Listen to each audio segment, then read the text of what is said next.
Acclamons la parole des cieux.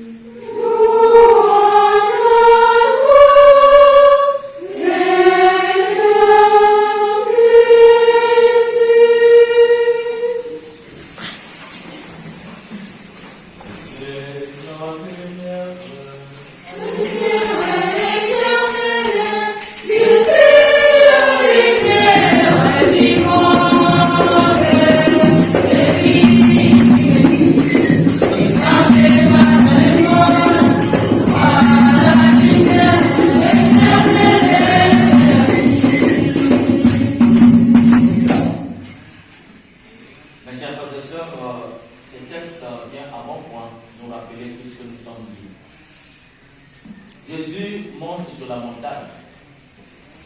La montagne, chez les Hébreux, c'est ce qu'on appelle le lieu de la catophanie. Ça veut dire quoi? C'est là où Dieu manifeste son pouvoir. C'est aussi un lieu de la théophanie. C'est-à-dire qu'un lieu où Dieu se dévoile totalement. C'est un lieu d'épiphanie, où Dieu manifeste sa lumière. On monte de la montagne pour rencontrer Dieu. Et Moïse était monté sur la montagne pour rencontrer Dieu. Et lorsqu'il est descendu de la montagne, personne ne pouvait voir Moïse, parce qu'il scintillait de la lumière de Dieu. Et on nous dit, Jésus est sur la montagne. Il parle à ses disciples. Les disciples sont où? Les disciples sont sur la montagne. Et vous allez vous rendre compte que la montagne, c'est le lieu où Dieu se donne totalement. Quel est le lieu que Dieu se donne totalement aujourd'hui? C'est à la messe. Nous voyons Dieu se donner par le pain et le vin, qui devient son corps et son sang. Dieu se donne totalement.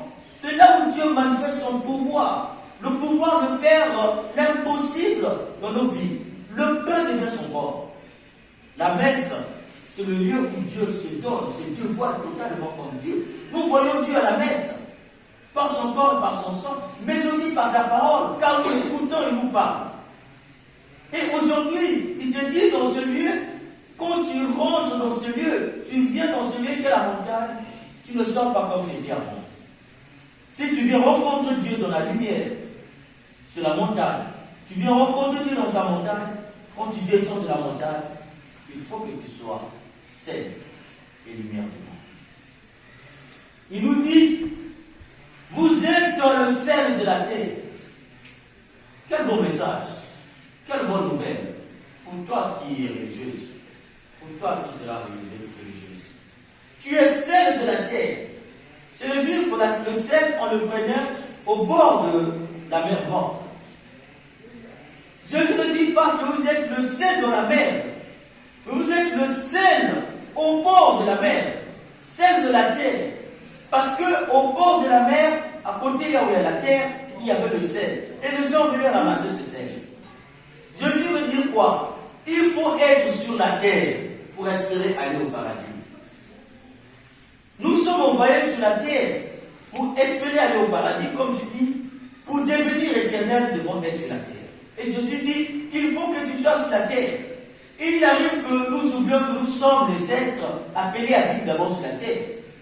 Nous voulons déjà vivre dans le ciel, alors que le salut n'est pas seulement spirituel. Le salut est d'abord temporaire. Ça veut dire quoi? C'est d'abord sur la terre que nous devons expérimenter le bonheur. Le paradis commence ici. C'est ici qu'il faut trouver d'abord le paradis. Nous ne pouvons pas vivre malheureux ici pour espérer vivre heureux au ciel. Non, Jésus nous renvoie sur la terre. Trouve d'abord le bonheur sur la terre. Et comment trouver ce bonheur sur la terre? C'est être le sel. Le sel veut dire quoi, c'est quoi le sel? Voyez, pour les gens qui deviennent malades, à qui le médecin interdit le sel, ce n'est pas chose facile et aisée, c'est une souffrance. Imaginez un repas sans sel. C'est difficile à manger. Quelle est la fonction du sel dans la nourriture? C'est de donner le goût. Donc Jésus dit, nous sommes sur la terre pour donner le goût au monde. Quel est le goût que nous devons donner? Pas le goût d'aller dans les sectes ésotériques, pas le goût d'aller faire le mal, mais le goût de Dieu. Nous sommes dans le monde pour donner goût aux choses de Dieu. Que les gens qui nous regardent, qu'ils aient envie d'aller rencontrer Dieu. nous avons sauté, il nous a fait des témoins pour dire au monde, il est ressuscité. Que les gens en nous voyant aient le goût de dire Jésus est ressuscité, de le chercher et de le trouver. Voilà le sens d'être celle de la terre. Mais parfois, quand les gens nous regardent, chers frères et sœurs, il y en a qui sont capables de quitter l'église. Parce que nous devenons scandale pour la foi. Et Jésus dit, malheur à vous. Si vous faites tomber le plus petit, garde à toi qui fait tomber le plus petit. Ça dit garde à toi qui scandalise la foi des autres. Que personne ait à quitter la congrégation à cause de toi. À cause de ton comportement. Tu es là pour donner goût aux autres, pour dire, lorsque les autres, ça dit que la vocation est des moments de crise. Lorsque l'autre se sent en crise, lorsque l'autre n'a plus envie de continuer, qu'en te voyant, l'autre ait envie de continuer. Mais parfois, en nous voyant, les autres ont envie d'abandonner. Parce que nous sommes passés de la terre. Nous sommes, vous voyez, c'est très bon hein, l'image que Jésus donne du ciel. Un sel de trop donne la maladie. Ne pas être un sel de trop dans la vie des autres. Parce que quand tu deviens un sel de trop, ce n'est plus un bon goût. Ça devient un riz qui dépasse le sel, personne ne mange. Ça veut dire que dès le moment que tu veux donner goût aux autres, tu deviens la référence de la communauté, le centre de la communauté. Tout va tourner autour de toi. Non, tu deviens un goût de trop dans la vie des autres. Et tu n'es pas là à donner le goût de venir vers toi. Tu n'es pas Jésus. Tu es là à donner aux autres le goût d'aller vers Jésus. Et très souvent dans les communautés, nous devenons les référents, les usurpatrices, les usurpateurs. Nous prenons la place de Jésus. Nous sommes le sel de la terre. Et il y a une autre fonction dans le sel, chers frères et sœurs, et pour nous, Congolais, nous comprenons bien. C'est que lorsqu'on veut garder le poisson, pour que le poisson ne soit pas pourri, ou ne pourrisse pas, on met le sel. C'est pourquoi nous avons le poisson salé. C'est pourquoi j'ai dit qu'on Congolais comprend bien. Quelle est la fonction du sel dans le poisson? C'est empêcher le poisson de pourrir. Donc tu es sel de la terre. Ça veut dire que sel dans ta congrégation, c'est pour éviter de polluer la vie des autres. C'est pour éviter de polluer la vie communautaire. Tu es sel pour protéger quoi? Les aliments. Et les aliments ici c'est quoi? Ce sont des vertus que Dieu nous a données. Par exemple, la vie communautaire, la foi, l'espérance, la charité, les autres vertus. Tu es là pour protéger ces vertus. Tu n'es pas là pour détruire la foi des autres. Tu n'es pas là pour détruire l'espérance des autres. Tu n'es pas là pour détruire le vivre en commun et le vivre ensemble. Tu es là pour protéger ces choses-là. Tu es là pour protéger l'image de ta congrégation. Tu n'es pas là pour salir. Pour que tout le monde, à partir de toi, baisse le visage. Voici leur congrégation. Une congrégation des pécheurs. Parce que toi, tu es dans les péchés. Comme je vous ai dit, quand tu fais le mal, ça devient le mal de la communauté. On pointe du doigt. Voici ces concerts. Et les gens baissent le visage à cause de toi. Tu es celle de la terre. Protège votre charisme. Protège votre congrégation. Tu ne peux pas prendre le problème de votre congrégation et divulguer dans d'autres congrégations. Ça ne se fait pas. C'est inconcevable avec le choix que tu as fait. Protège. C'est ce qu'on disait, le secret. Gardez vos problèmes entre vous. Le secret de promotion, le secret de la congrégation, le secret de la communauté. Ça, on gère ça entre nous. Mais c'est terrible de voir deux sœurs, une sœur avec une chrétienne qui n'est pas religieuse en train de parler du mal de ta congrégation. Bon, ça fait quelqu'un qui n'a pas les mêmes vertus que toi. Ça n'est pas les mêmes vertus, mais qui n'a pas les mêmes vœux que toi. Tu t'associes avec quelqu'un qui est dehors pour calomnier des sœurs qui partagent le même charisme que toi. Mais tu es satanique. C'est pourquoi terrible aujourd'hui, on constate les religieuses qui vont chez les marabouts pour aller faire du maraboutage contre sa consoeur. Voyez? Dès lors qu'on cesse d'être celle de la terre, on devient un problème pour la congrégation. Donc Jésus nous renvoie sur la terre. Il te renvoie sur la terre, pas sur la terre on va. Mais là où tu te trouves, dans la congrégation où tu te trouves, sois là pour faire de cette congrégation le paradis pour les autres. Voilà le sens d'être celle de la terre. Sois celui ou celle qui fait des autres un lieu de paradis, un parasitaire pour les autres. Que les autres aient le goût de venir là-bas. Tu es une religieuse, personne n'a envie de venir religieuse dans ta fondation. Démissionne. Personne ne te dit, ma soeur, je vais être comme toi. Pose-toi la question, tu es un corps appelant ou un corps qui donne la mort? Parce que quand tu es un corps qui appelle, quand les gens te regardent, ma soeur, je vais être comme toi. Et aujourd'hui, il y a beaucoup de difficultés pour avoir des vocations religieuses. Pour les hommes, il y en a assez. Les gens veulent devenir prêtres. Et dans d'autres cieux, même chez nous, essayez de parler avec nos soeurs là dans les quartiers, qui veulent devenir religieuses. C'est comme si tu l'as dit. J'ai vu les gens pleurer parce qu'on a dit que tu seras religieuse. Les gens n'ont plus envie d'être religieuses. Ça ne vous interpelle pas? Ne voyez pas le nombre que vous êtes. Il y a beaucoup de filles, quand ils entendent devenir religieuses, c'est comme si on a dit tu vas cesser de vivre. Mais pourquoi les gens ne veulent plus devenir religieuses? Parce qu'on ne donne plus le goût aux autres de devenir religieuses. C'est ça la vérité. Quelqu'un disait, quand on voit le caca du roi, c'est que le roi a perdu sa puissance. Ça veut dire que votre caca est dehors. Il n'avait plus de valeur. Est-ce que quand les gens vous regardent dans la rue, son corps de respect direct, ou les gens vous regardent comme disait quelqu'un, oh mais ils ont des enfants, ils font des enfants. Vous voyez déjà là où les gens sont arrivés. Les gens ne savent même pas qui vous êtes. On pense que si dans une congregation, tu fais des enfants, tu vas les déposer ailleurs, tu reviens. Les gens ont cette image de vous. Et ils en parlent. Et vous-même, qu'est-ce que vous faites pour réparer cette image que les gens ont de vous? Les gens ont une très mauvaise image de la vie religieuse aujourd'hui, des religieuses. Qu'est-ce que vous-même vous faites? On n'est pas là pour se justifier. Mais par notre comportement, nous pouvons faire en sorte que les gens changent de regard. Vous voyez, il y a une grandeur d'autorité, une grandeur sociale et une grandeur d'État. Grandeur sociale, c'est les postes. Mais quand tu es dans une grandeur d'État, ça veut dire quoi? N'importe qui ne peut pas venir te dire, ma chère, est-ce que tu peux être ma copine? Parce que si les gens viennent comme ça, vers toi, te dire des bêtises, ça veut dire que tu as perdu la grandeur d'État. Quelqu'un doit d'abord contourner, détourner, c'est-à-dire avoir peur de te dire, oui, mais en fait, ma soeur, j'ai peur de te dire, je ne sais pas. Mais il y a des gens aujourd'hui qui n'ont même pas peur de te dire ce qu'ils pensent. Ça veut dire que toi-même, comme religieuse, tu as perdu la grandeur d'État.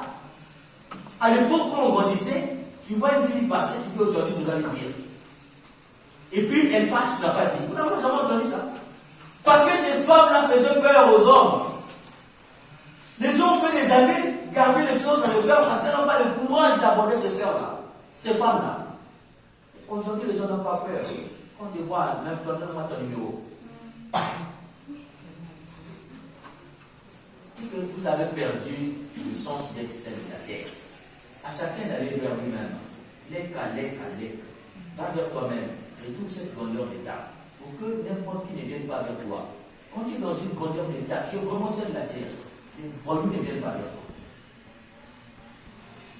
Et Jésus finit par dire, vous êtes aussi la lumière du monde. Il nous dit, quand vous êtes la lumière de la terre, la lumière du monde. Ça veut dire quoi? Vous êtes de la terre, mais vous êtes aussi du ciel.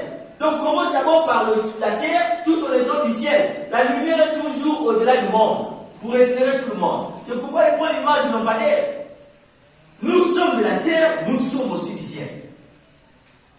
Nous ne sommes pas d'abord du ciel pour être sur la terre, mais nous sommes d'abord sur la terre pour être dans le ciel. Et nous sommes la lumière pour éclairer. Éclairer veut dire quoi? Pour éviter que les ténèbres puissent s'emporter sur la lumière. Là où tu es religieuse, les gens volent. Les gens n'ont pas honte de voler. Pourquoi ils peuvent être religieux dans une classe? Ta présence n'empêche pas les gens de voler. Il y a un problème. Ou même quand tu es là, les gens doivent se dire, ah, il est là, on ne peut pas faire le mal. C'est la lumière du monde. Tu es clair des ténèbres. Et Jésus donne un exemple bon pour être lumière du monde. La première lecture, partage ton pain avec celui qui a faim. Alors ta lumière brillera comme l'aurore, justice et joie sera dans ton cœur. Partage ton pain avec celui qui a faim, recueille chez toi.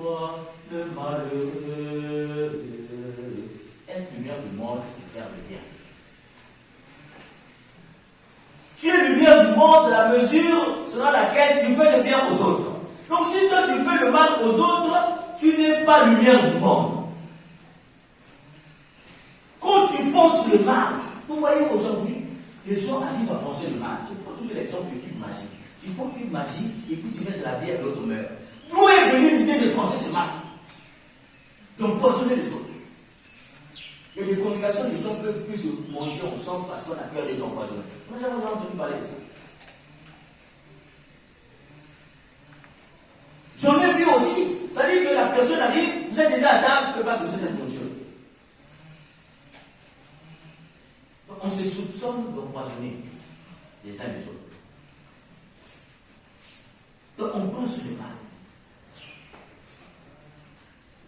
Comme je disais, c'est-à-dire que toi, vous voyez, la meilleure façon de paraître bon, c'est de démontrer que les autres sont mauvais. Ça, c'est les politiciens qui commencent. Et nous aussi, dans l'église, on est devenus comme ça. Il faut démontrer que les autres sont mauvais. Pourquoi? Mais non. Évêque. Et puis les gens sont heureux. Moi, je le dis, je n'ai pas honte de le dire. Je n'ai pas aussi peur de le dire. Parfois, on devient évêque par des voies illégales, en démontrant que les autres sont mauvais. Mais qu'est-ce que tu trouves dans cette charge? Qu'est-ce que tu gagnes après? Est-ce que cette charge te garantit le paradis? Non. Mais pourquoi tu tues les autres pour ça? Parce que tu veux faire le vrai dans une congrégation, il faut tuer les autres. Est-ce qu'il faut perdre sa vie en étant religieuse ou de gagner sa vie en ne l'étant pas?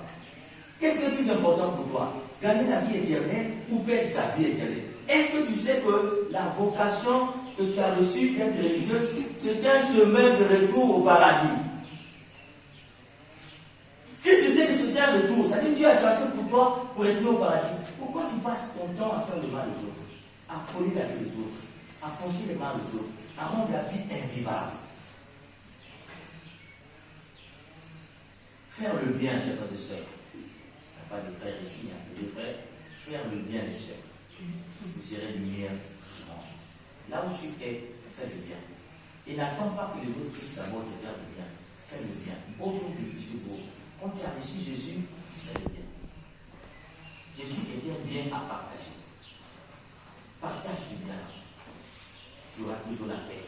Tu auras toujours la joie. Tu ne seras pas une religieuse malheureuse. Si tu commences à devenir malheureuse dans la vie religieuse, quitte. Pour ne pas qu'à cause de toi, les gens se sentent malades, développent beaucoup de maladies. Et faire le bien va très loin, comme je le disais, être capable de donner ton rein quand l'autre est malade. Il faut qu'on arrive là. Sinon, on fait n'importe quoi et on se ment. On ment à nous-mêmes, on ment à Dieu, on ment au monde, et en ce moment-là, les gens ne nous respectent pas. Que le quartier de ce jour nous aide à être dans le ciel et de la terre. Non pas dans le monde, dans la congrégation où tu te trouves. Que l'Esprit Saint exorcise l'esprit satanique en nous. L'esprit d'être trop de sel. Et trop la lumière. Trop de lumière aussi, tu vas tuer le jour. Quand tu brilles trop, quand tu brilles seul trop, tu veux sur le monde briller toi seul. Tu vas faire que les autres puissent avoir mal aux yeux. Briller, c'est briller ensemble. Être seul, c'est être seul ensemble. Personne ne brille seul, personne ne doit briller seul. C'est ensemble. Si tu as compris ça, tu es sauvé.